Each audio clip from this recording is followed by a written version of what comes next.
Renungan pada hari ini diambil dari kitab Kejadian. Demikian firman Tuhan yang disampaikan di dalam Kejadian 37 ayat 19 sampai 22. Kata mereka seorang kepada yang lain, "Lihat, tukang mimpi kita itu datang. Sekarang marilah kita bunuh dia dan kita lemparkan ke dalam salah satu sumur ini, lalu kita katakan, seekor binatang buas telah menerkamnya, dan kita akan lihat nanti bagaimana jadinya mimpinya itu."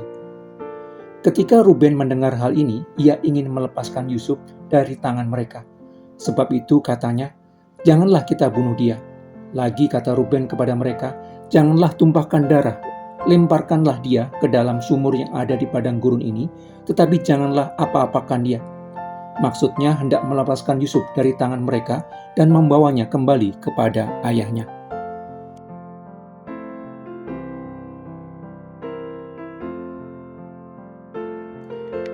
Iri hati saudara-saudara Yusuf yang telah dibuai menjadi rencana untuk membunuh Yusuf mendapatkan kesempatan ketika mereka berada di padang gembalaan yang jauh dari orang tua mereka. Mereka berencana membunuh Yusuf dan membuangnya ke dalam sumur kosong yang ada di tempat itu. Di tengah persekongkolan jahat yang dibangun oleh anak-anak Yakub itu, Ruben berusaha melepaskan Yusuf dari rencana mematikan itu. Ruben dengan tegas mengatakan supaya mereka jangan membunuh Yusuf. Mereka cukup melemparkan Yusuf ke dalam sumur kosong tanpa membunuhnya. Ruben yang sebenarnya menjadi salah satu orang yang iri hati dan sakit hati terhadap Yusuf, justru memberikan saran yang menurunkan bobot rencana jahat tersebut. Perkataan Ruben jelas bertentangan dengan keinginan mayoritas anak-anak Yakub yang sedang dikuasai oleh hasrat untuk membunuh Yusuf. Pandangan Ruben bertentangan dengan arus pendapat mayoritas saudaranya yang memandang kekerasan sebagai jalan keluar terbaik dari persoalan batin mereka. Jika demokrasi diartikan sebagai suara mayoritas, situasi yang terjadi kepada anak-anak Yakub mengajarkan tidak selalu menjadi jalan keluar terbaik dalam menyelesaikan persoalan manusia.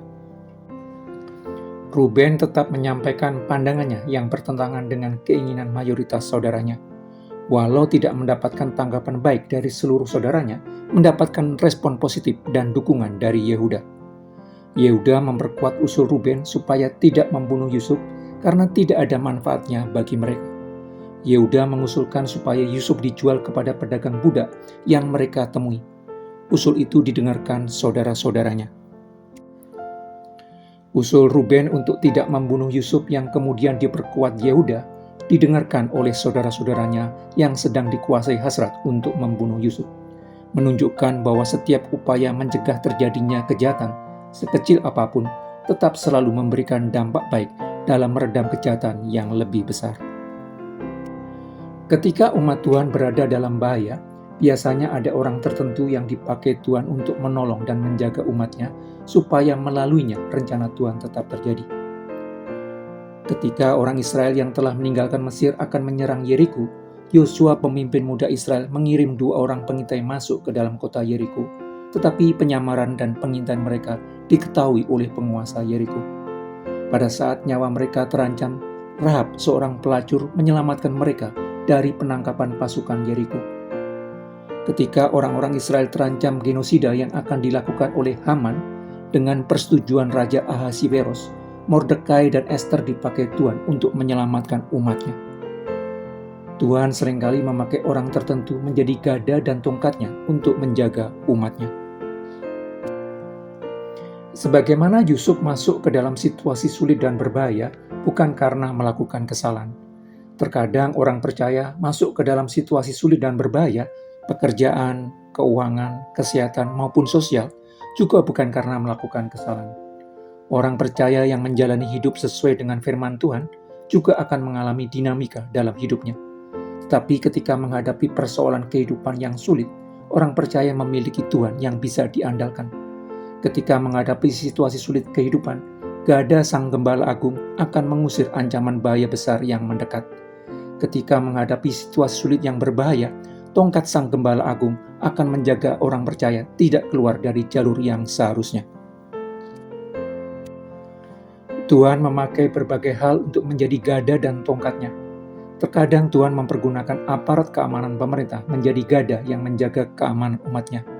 Tuhan juga mempergunakan berbagai kebijakan pemerintah, peraturan pemerintah, dan undang-undang untuk menjadi tongkat yang menjaga kehidupan umatnya. Ada kalanya Tuhan memakai orang tertentu untuk memelihara umatnya.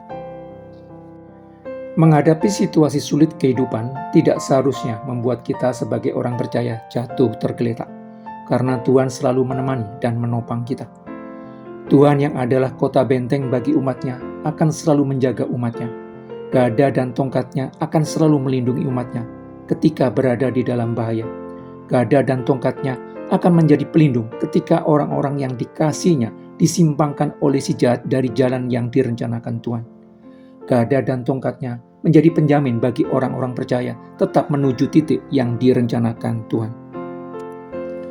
Karena itu, belajar percaya bahwa Tuhan sebagai gembala bagi umatnya akan selalu menjaga diri kita dari bahaya yang mengancam, akan membuat hati kita tenang.